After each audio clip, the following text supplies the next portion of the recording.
Hello there guys, welcome back to Younes Talks Football, welcome back to a brand new video. I hope all of you are doing well today as you are getting blessed with video number 1 out of 2. There will be a double upload today, and on top of that, keep your eyes peeled for Shootout as there is a video about to drop on there today too. So link in this in the description.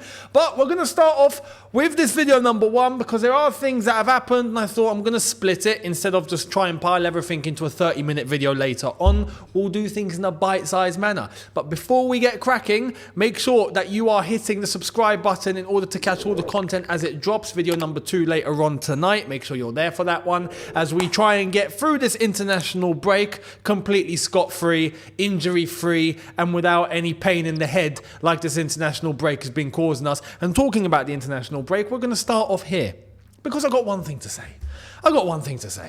Right? England played last night against North Macedonia. With all due respect to North Macedonia, this is a country that knocked out Italy once. Right? And, well, Italy beat them recently as a revenge because we're all in the same group. However, Gareth Southgate, after that game, England drew 1-1 after being down 1-0, decided to come out and say this. Check this out. We played well. We totally controlled the game. Gareth Southgate reflects on England's 1-1 draw with North Macedonia. I don't know what to say. Well, I hear this and I don't know what to say. Gareth Southgate, look, for the sake of England's chances at Euro 2024, which isn't far, it's not far. We go past the Christmas break, we get to the end of the season, and then it's time to think about the Euros. If England want to even have a remote chance of winning something for the first time since 1966, we've all been saying it's coming home, it's not. It's not coming home, right? How about we just end the facade? It's not coming home, unless we get rid of this guy. It's inexcusable after a performance like yesterday, which was poor, right? Understandably, I will say one thing, that pitch was absolutely horrendous, right? Hard as concrete, like I did say yesterday before that game, there were whispers and rumours that the pitch was in a horrible condition. It looked nice from far, but when you got close, it was concrete. You could see the ball bouncing and all sorts, right? So I understand, but there's 2 teams playing on that pitch. It's not an excuse. It's not an excuse. And it's not like North Macedonia play on concrete every single flipping game. No, they play on grass that's wet and muddy, right? Nicely moisturized grass, should we say, yeah? Mud that is wet a little bit. Very, very treated nicely. They do play on that sort of surface. England don't have the excuse of the pitch yesterday to put in a performance like that. And when I hear Gareth Southgate basically coming on and lying, we were in control. We played well. No, we didn't. It was poor. So look, we better not go. Well, we are going to go to the Euros with Gareth Southgate. So that's the negative news. That's the bad news. And don't expect England to do much. And by much, I mean actually go on and win something. It's not going to happen. So we'll wait and see what happens after the Euros is done and he does leave the England job and who comes in next. So let me know your thoughts down below. Let's move to Chelsea. We have team news, so let's get into it. Levi Colwill and Malo Gusto are now expected to return ahead of Chelsea's trip to Newcastle on Saturday, with both Nkunku and Lavia having potentially 4 more training sessions to prove their fitness to Mauricio Pochettino's staff. If these players have 4 more training sessions, which means that they are taking part in full training, and they have 4 sessions, then they're fit. They're ready to go. I would be shocked if these players are not at least in the matchday squad for Newcastle this weekend. So let's hope these training sessions go well. Let's hope there's not going to be any dodginess happening. No further injury or setback. Fingers crossed all goes very smoothly. On top of that, Levi Colwill, Gusto are now available, which is fantastic. And it means that we can welcome them back properly and not have to think about any injuries. So that's good to hear. That's the latest on Chelsea going into the Newcastle game. Basically, when I think about it, the Newcastle game could be the first time where we have basically a fully fit squad. except for maybe a couple that are still out, you know. Chukwuemeka might not be available. Fofana is obviously still out. Apart from these sort of players, Chilwell, of course, the players that we know are out long term, everyone else is basically back. So, lo and behold, we might actually have options and a proper choice to go with now going into this game. So, let me know your thoughts down below. Now, we move to a player that we've not really spoken about on this channel. I think I've mentioned him once. But there's a link, so let's talk about it. Here it is. Chelsea, Manchester City, Manchester United and Newcastle United all sent representatives to watch Georgia winger Kvisha Kvaratskhelia against Spain on Sunday. Listen, I've butchered his name there, I think. Kvaratskhelia. I watched the UEFA clip. There's a UEFA clip of him saying how to pronounce his name. And I don't know about you, but listening to him made it even harder. Normally, you hear someone tell you how to pronounce their name and you're like, oh, thank you very much. With him, it turned into a puzzle. So, I don't know. Listen, if this guy ever joined Chelsea, I would have to call him Double K. We'll just call him Double K. You know how we called Aspi Dave? Because Aspilicueta was a little bit too much to roll off the tongue. This guy is just one tongue twister. Kvisha Kvaratskhelia is how I think you actually say his name. And there's not a lot of people that can pronounce the ch, right? It's only the certain few, yeah? We're gifted. Many people can't do it. They're like, ha. It's like, no, ha. But this geezer, anyway, I'm seeing links, right? And I want to clarify the situation. I don't think Chelsea are genuinely linked with this guy yet, right? Sending representatives is a normal process and a procedure in world football. Clubs, not just Chelsea, will send a rep to go and have a look. Right, that's it. There's not much meaning. It could mean that they're interested. But who isn't interested? He's a quality player. And on top of that, Chelsea have even more reason to be interested in him because he's got a very, very good footballing bond with Victor Osimhen. You bring that sort of dynamic as a pairing to Chelsea, well, it might work. So I'm not surprised, seeing as we are focused on Victor Osimhen, that we might be interested in Double K. You know? So that is one thing, but football clubs will always send reps. It's part of scouting, right? Even the players that are known, right? They'll send a rep. Have a look. How is he? How is he moving? How is he playing? Is he consistent? Is there anything that you've noticed that we might not have noticed? Like, there's loads of reasons to send representatives, so I'm not surprised in this being news. However, we'll wait and see what happens because there is the news that apparently he hasn't started contract negotiations at Napoli, and that could be something that comes later, but as of now, it's still a question mark. So, again, not surprised that clubs are going to be rumoured with this guy. Let's wait and see what happens. Let me know your thoughts down below. Would you move for him? Regardless of who you support, let me know who you support and would you take him in your team? Much appreciated. Now, Jose Mourinho.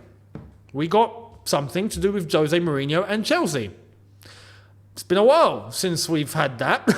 So, anyway, let's get into it. Here it is. Jose Mourinho does not agree with the suggestion from director Thiago Pinto to sign Chelsea duo Trevor Chalobah and Malang Sarr. He wants Eric Dyer from Tottenham instead. What? Jose, listen, are you all right? Are you okay? Jose, you fine? Anything wrong? Are you thinking straight?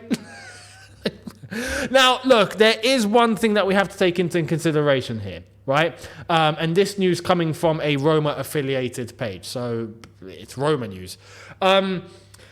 Jose 99.9% is leaving at the end of the season. He's coming to the end of his contract. There's no new contract negotiation. Nothing's happened. At the moment, right now, as it stands, he is leaving Roma at the end of the season. So if he's looking for immediate impact, someone to come in and hit the ground running immediately, right? I need your work for the next 6 months and then I'm out of here. But I need 6 months work that is going to send my team to a place that I want to be assured we can end on a high, right? Then Eric Dyer is the right guy. Let's be honest. If we're going to talk about Chalobah, Malang Sarr, Eric Dyer Eric Dyer is a much more established footballer. Experienced, at a higher height right now. Chalobah has been someone that I think can, in the right team and the right environment, skyrocket and become an even better central defender. But if you're looking to bring in someone for 6 months, right? January and then boom, all the way until May, less than 6 months. I need impact from day one. Eric Dyer is going to be that guy, of course. And Eric Dyer had a good bond with Jose at Tottenham. So I'm not surprised. But if we're talking in terms of the quality of player, in terms of bringing in a player that you are signing that is going to elevate your team for the long run, I would consider Chalobah ahead of Eric Dyer for sure. So it makes sense as to why Jose would prefer Eric Dyer right now. And I think that is an even bigger indicator that Jose will be leaving at the end of the season. Because if he wasn't, and he was looking long-term for Roma, he wouldn't prefer Eric Dyer over Chalobah. He would pick Chalobah instead. Maybe even Malang Sarr. Maybe he gets a fine-tune out of him, but that's not going to come quick. So I understand the logic. And it shows that he will be leaving at the end of the season. So let's wait and see what's going to happen there. Now, talking about Chalobah, there is a genuine link coming from elsewhere. So let's get into it. FC Bayern and Borussia Dortmund are both out of the race to sign Trevor Chalobah in January. After another muscle tear, Chalobah will only be match fit again at the end of January.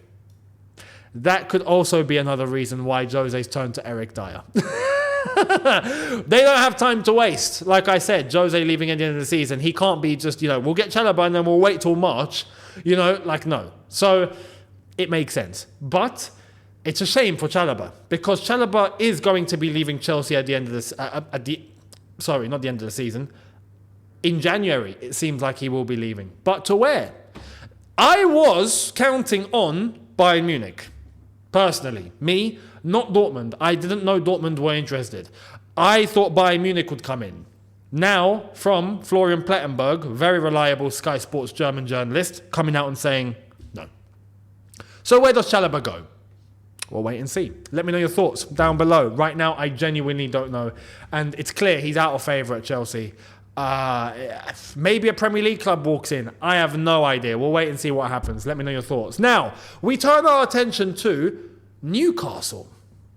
This is where we talk about the Premier League. There's something that needs to be said. So let's get into it. Here's the latest from The Athletic in relation to the Newcastle Takeover. Government officials discussed moment Premier League agreed to settle differences with the PIF. Stavely Rowe and Y Al Ramayan is non-executive chair. Government scripted answers for questions on Khashoggi murder. Revealed government emails from days before the Newcastle takeover. It already sounds nuts. So strap your seatbelts in because we're about to go through the devil in the detail. Here it is.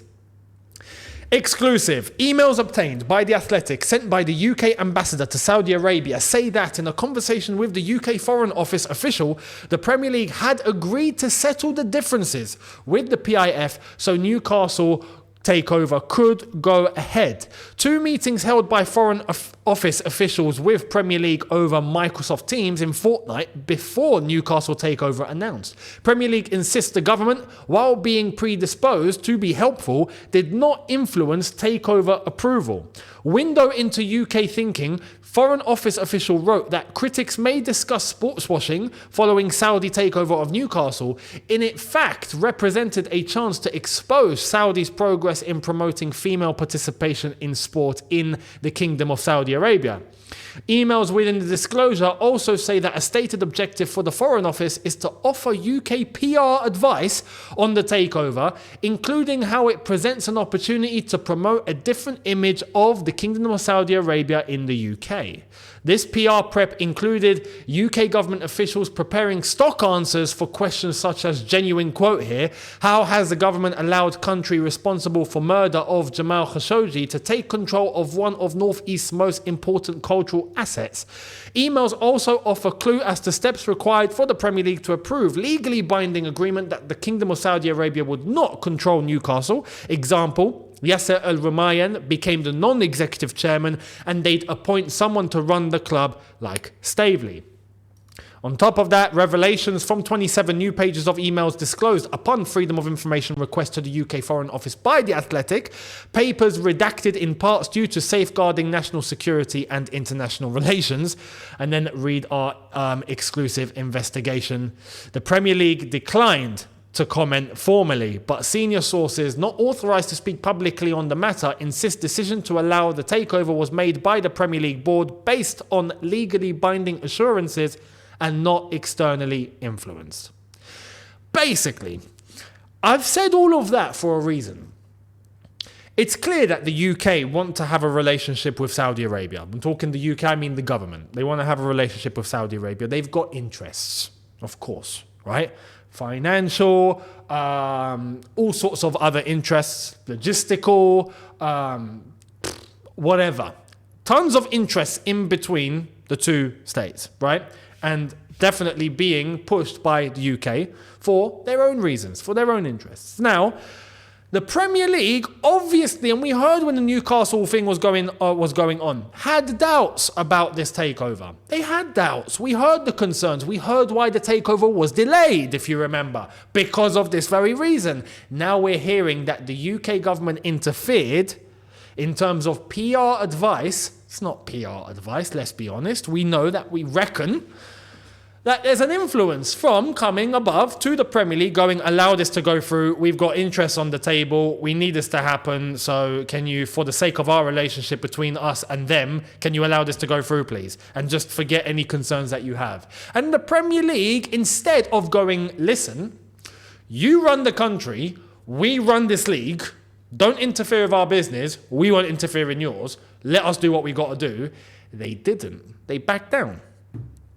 So, I'm saying this because in the light of Everton getting docked 10 points, in the light of Manchester City having 115 charges, and in the light of Chelsea being under investigation, the Premier League will do what serves the Premier League. The Premier League will do what serves their interests. And if they are told to back down, they will back down.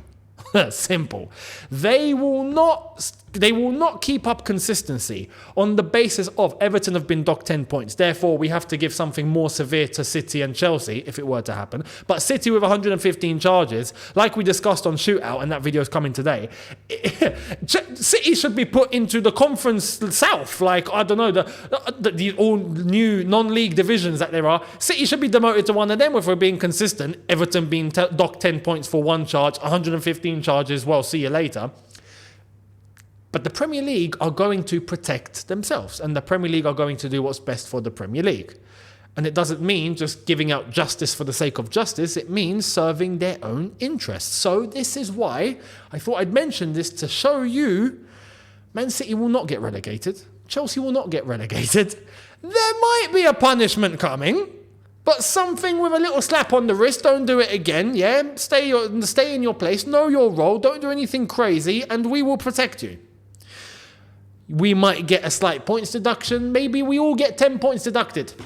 Maybe, right? So everyone's on the same level playing field. Maybe we get more points deducted, slightly, but not anything to threaten relegation. Maybe we get a slap on the wrist. Maybe we get a £5 million fine. Maybe. But that's as far as it goes. And the Premier League know it, because for their own interests, they can't have Manchester City and Chelsea stuck in the Championship. They can't. There's too much at stake. So, the Premier League will do what helps the Premier League.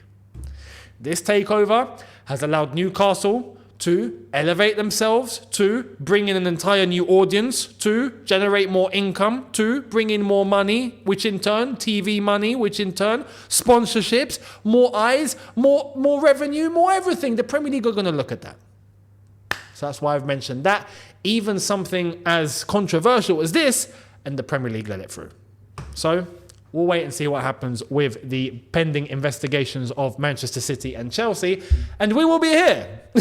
to see what's going to happen. Now, to wrap up, one last bit of news to do with a player over at Saudi.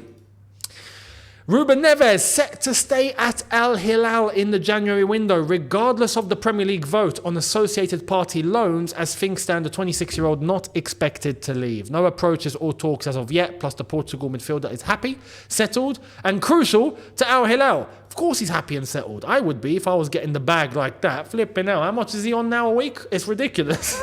So, look. Arsenal were linked with Ruben Neves very briefly, and now we know David Ornstein's come out and gone, he's not happening. So, Ruben Neves staying in Saudi, don't expect any move for him. And there we are, people. Let me know your thoughts down below in the comment section, and we will be cracking onto video number 2 later on today. So make sure you're all here for that. And in order to be here for that, make sure you are hitting the subscribe button. Much appreciated. Hit that now, and the notification bell to be notified once I've uploaded. Smash the like button if you have enjoyed this. Don't forget to check out the socials. They are on screen and in the description for you. Shoot out as well. Subscribe over there. Brand new video dropping there later. And I will see all of you later on for 2 out of 2. I'll see you then. Have a good one, people. In a bit. Take care and peace.